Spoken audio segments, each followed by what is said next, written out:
Beautiful people. So welcome back to my channel, Supreme Medium Diviner. Today we're going to talk about the process of dying. We're going to get into what it means spiritually and what it means physically. What does it look like when someone is transitioning into death, and what does it look like after they have died? So before we get started, if you have not subscribed to my channel, go ahead and subscribe to my channel. Go ahead and hit that notification bell so you can be notified when I drop a video. And by all means, if you find this video interesting and you know someone else who will, go ahead and share it. So we're going to go ahead and get started. I know I've been telling you guys that I'm going to be doing more YouTube videos, and you know it's been slow, but I finally have the space where I can go ahead and give you guys what you want. So you want to be coming back often, because we're going to be talking about real in-depth information when it comes to all things related to death, all things related to paranormal, all that good stuff. So I felt like we should start at the beginning. And what does it look like when somebody actually dies? And I'm going to give you all the information. So the process of death. So the process of death, let's just get started. A lot of people are afraid of dying. One, because they don't know how they're going to die. And two, they are afraid of what it's going to feel like. And also, what does it look like in the afterlife for you after you die? Like, what is waiting on you? Are you going to be punished? Are you going to be happy? All these questions.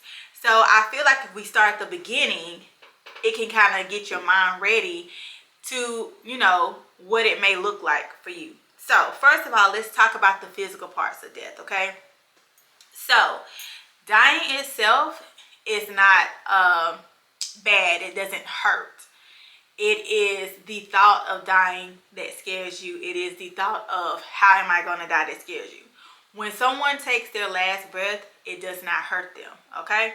So let's talk about the physical aspects of when someone dies. So a couple of things here, and I'm just going to look at my notes. So if I'm looking down, that's why.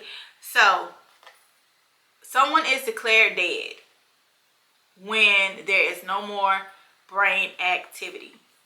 Not when the heart stops, it's brain activity. When brain activity has ceased, the person is declared dead, medically and that's scientifically, okay?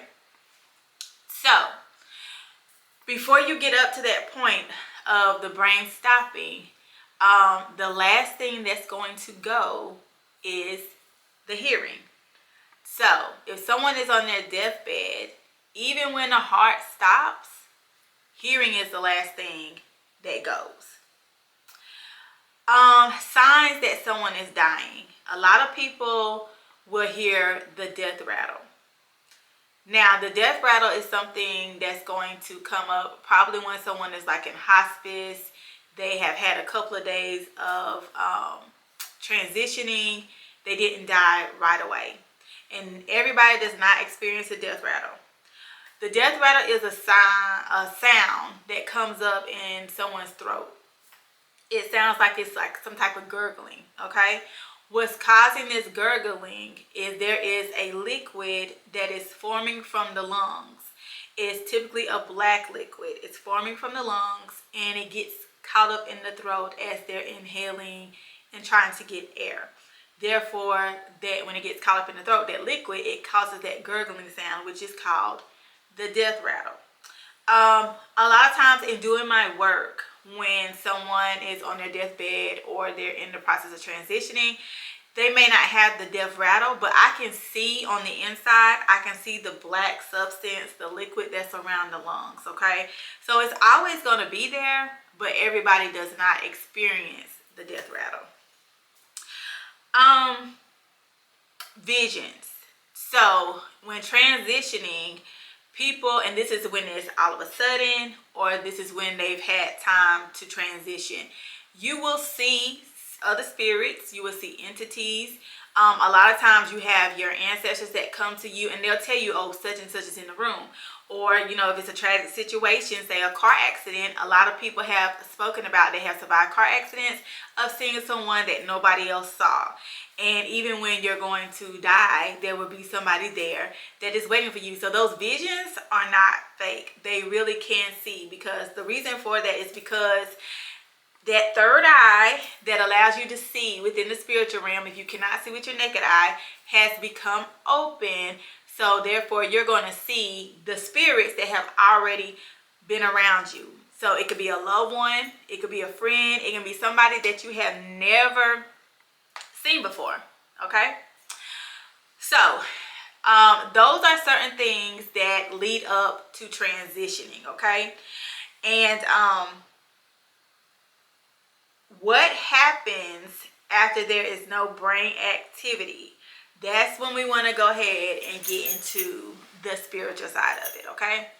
So when there is no brain activity, the spirit will leave the body. Now, let me tell you a little something. Spirits have the ability to leave the body before brain activity stops. That does happen in some cases. I don't really understand why that happens. I don't want to call it like premature, but I think that it's just the spirit, the energy of the spirit is so strong that it can go ahead and remove itself from the physical vessel, the body, before brain activity stops, okay? So, but let's go with what's more common when the spirit leaves after brain activity. So, when the spirit leaves after brain activity, it will come up out of the body, and this is called your double. This is a part of the spirit that you will always keep. It'll always look like you. You have several parts of your soul / spirit that are within the body, but this is the one that transports, okay? So when it leaves, it's kind of like a flight or fight feeling, okay? Because it's trying to figure out what's going on, where am I going, what am I doing?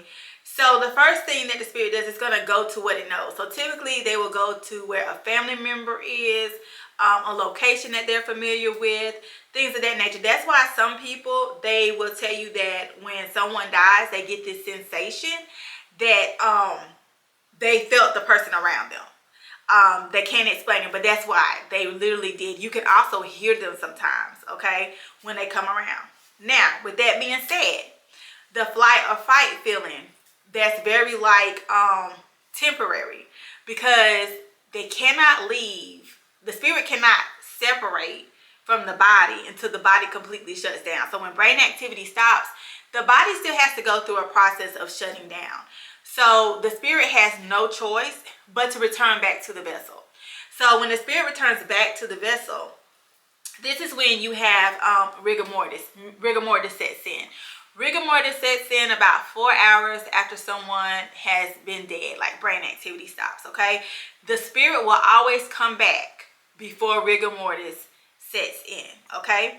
And the process of rigor mortis is when like there's some type of calcium buildup in the muscles, so the muscles get very, very stiff, and you know, the body can't move. And a lot of times they can tell the time of death by a person when rigor mortis sets in. Now, every vessel body does not experience rigor mortis. The muscles do still shut down, but for some reason, everybody does not get stiff, okay? But the spirit will return back before rigor mortis sets in, okay? So when the spirit returns back, the spirit is there for 3 days. So day 1 of the death, and then day 2, and then day 3, okay? So the reason why the spirit stays there that long is because, again, it cannot be removed from the body until that body has completely shut down, okay? So once that happens, the spirit will go ahead and remove itself, and you got to keep in mind that this looks just like you. This is the part that you will always keep, okay? So what needs to happen between day 1 and day 3? This is when the family needs to get involved, okay? The family, if you can, you need to request that that body comes home with you. You need to have a place set up so the body can come home. It is not against the law to have the body come to a home. You know, back in the day, bodies were kept in the home. You need to wait till after that 3rd day if you're going to use a funeral home to have the body transported, okay? Why do you need to do this? Because we need to prepare the deceased for the afterlife. You need to clean the body. You need to talk to the body. You need to let them know what's going on. So during this part, this stage of it, this is when you need someone such as myself. what I do is I'm able to find the dead, talk to the dead, tell you what's going on. But what would be more beneficial to that deceased person is if you have someone like me come in during these 1, 2, 3 days and assist you and your family. What needs to be done is there needs to be a conversation with the family and the deceased, okay? So what I would do is I would tell you currently what's going on with the deceased person, what it's going to look like for them in the afterlife, what problems are they having mentally, what's going to be on them in the afterlife, okay? What are they going to have to get through, okay? This is done because as the person that's still living, when you're going to venerate them, you know what they need. Coming, straight out the gate. You know what the funeral arrangements needs to look like. You know what may need to be said during the eulogy. Big thing too. A lot of people think they want to be buried until it's time to be buried. You can get their expectations of what it looks like for them, what they want, whether they want cremation or if they want to be buried, okay? A lot of people that request to be buried, they will change that up really quick to being cremated. Like I said, they think they want to be buried until it's time to be buried. So this is a very important time after somebody dies, these 3 days. A lot of things need to be done. You need to know what's, as for the family, for the living, you need to know what's going on. The dead, they need to be guided. So they need your help and they need the help of a medium as well to guide them, okay? To help them on their passage to where they need to be, okay? Now, once all that is done, then if you would like, go ahead and have the body go to a funeral home to get prepared for the viewing and the funeral and all that stuff like that. And so when that is being done, by this time you have reassured the deceased of what's going on with them and the next steps. So this prepares them in the afterlife. They know what's coming. They know what to expect. That is why you want to do all that. So by the time you get to the funeral and all that stuff, remember, we've already had this conversation with the spirit. So on the 3rd day, the spirit has removed itself from the body, okay? And they are going to wherever they're going. They may go with a loved one. They may go to the spiritual realm. They may choose to be earthbound. They may be in purgatory. They may be tortured, okay? So, and then, they may be going through some things that they have to go through in the spiritual realm. But no matter what, this still prepares them, and this also prepares the living, okay? So, after you've had the funeral, it's what is called a repast, okay? This is when you start veneration, start ancestral worship, okay? Now, everybody may not choose to do this, so you can skip this step, but if you choose to do this, this is where it needs to start.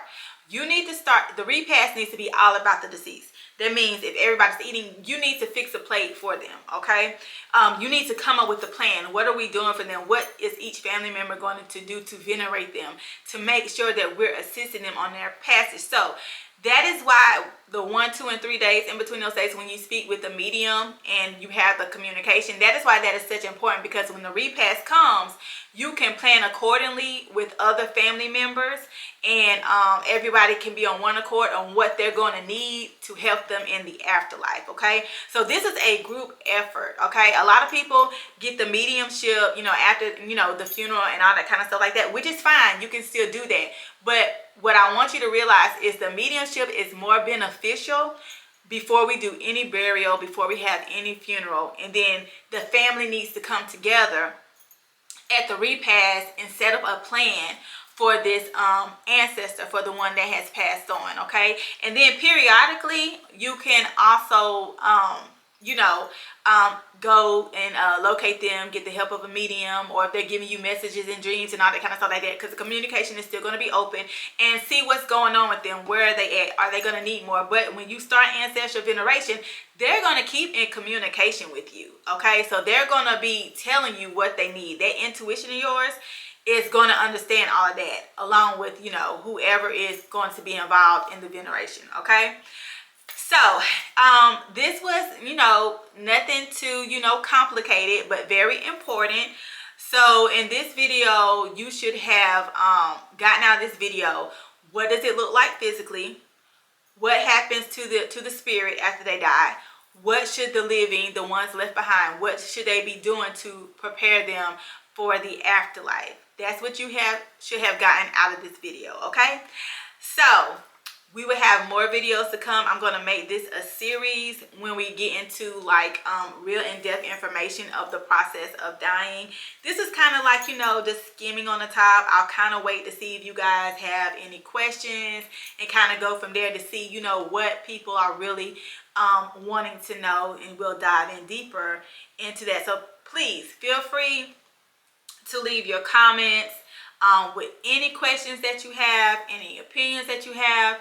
This is why I am here. We're going to go over a lot of things. So I will answer and do videos on a lot of questions. So you guys do not be afraid to go ahead and submit your questions so we can go ahead and have a discussion and we can talk about this. So again, if you have not subscribed to me, go ahead and subscribe. Go ahead and share this video. Go ahead and hit the notification bell so you can be notified. If you need any of my services, yes, I am a medium. I do readings. I assist with hexes, curses. Please go to my website, Supreme Medium Diviner. If you type that in Google, it comes right up. Or you can type in www.yosoulseek, YOSOULSEEK.com and book my services. I love you guys, and until next time, we'll talk later.